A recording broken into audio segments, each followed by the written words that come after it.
Hi, Louie and Paula here.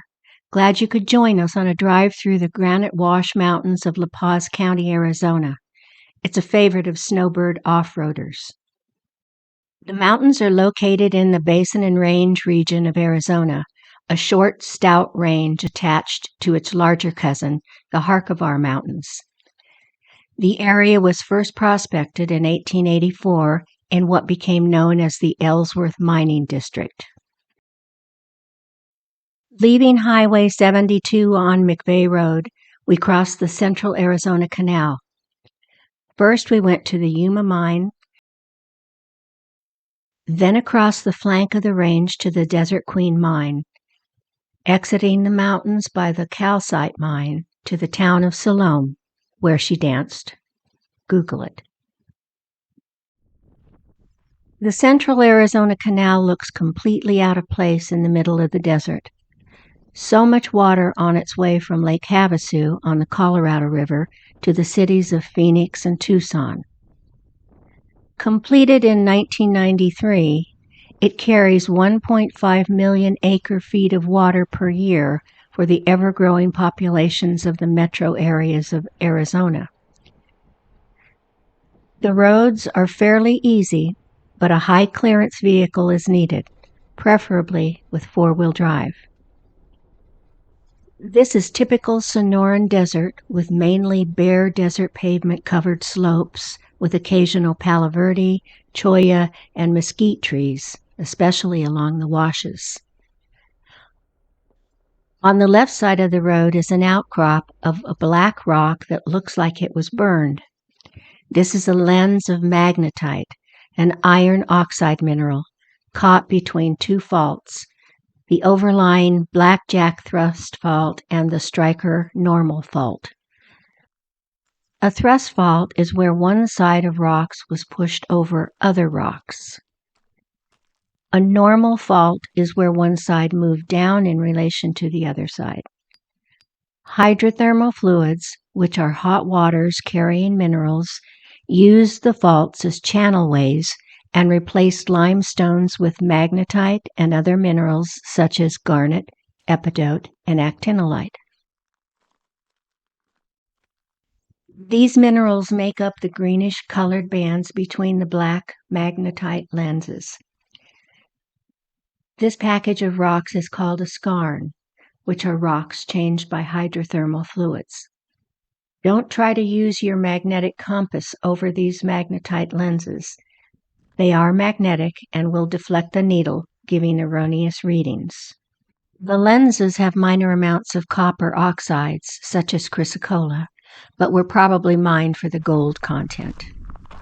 The adit, the horizontal working that was the entrance to the mine, is still open. On the left side is the Striker Fault, the straight feature dipping to the left. The right side of the adit has contorted skarn rocks.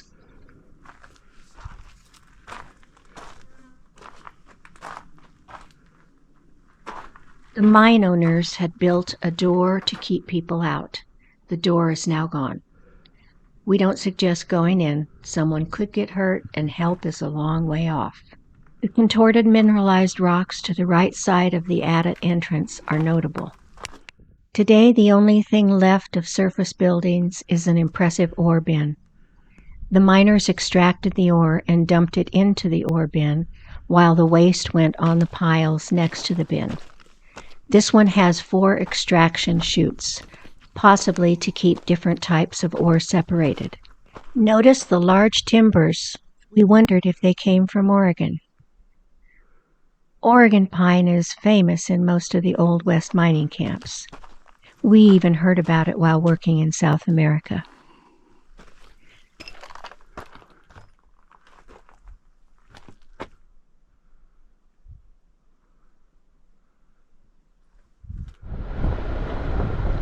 We continued along roads on the western flank of the mountain to the Desert Queen Mine. The foundation and parts of an old building still stand.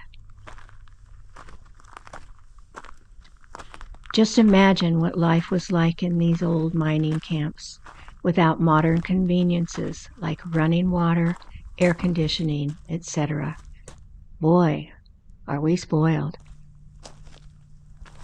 The part still standing was probably a side room or storage room. It's small compared to the foundation.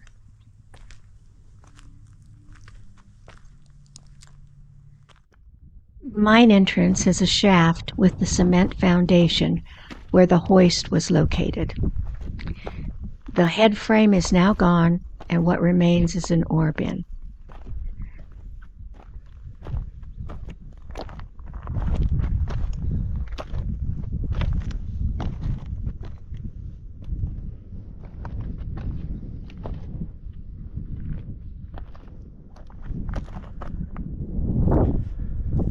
Below the ore bin are the foundations of a rustic mill with a small amount of tails. Tails are the rejected material of the mill that comes out at the bottom, thus the name tails. Mills were always built on the sides of hills so gravity could help move material.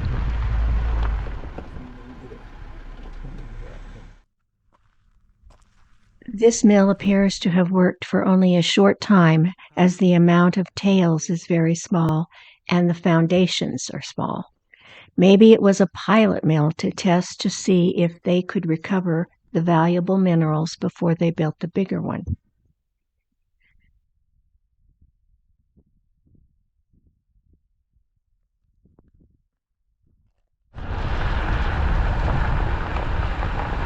As we continued across the mountains toward the calcite mine, we went up and down several low hills with mesquite and palo verde in the washes and lots of old prospects. We tried not to get desert pinstriping on the Jeep, so we stayed away from the brush.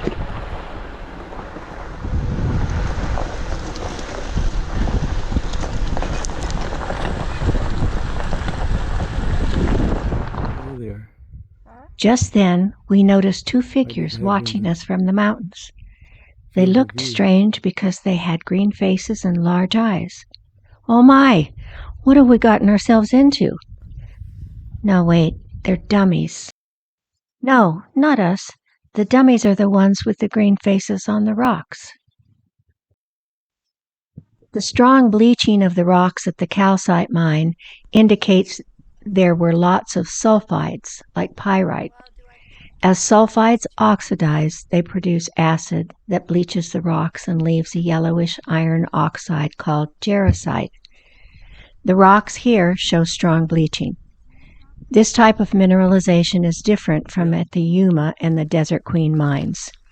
They are epigenetic, meaning they were formed after the rocks were deposited. Calcite mine mineralization is thought to be syngenetic, meaning formed at the same time as the formation of rocks.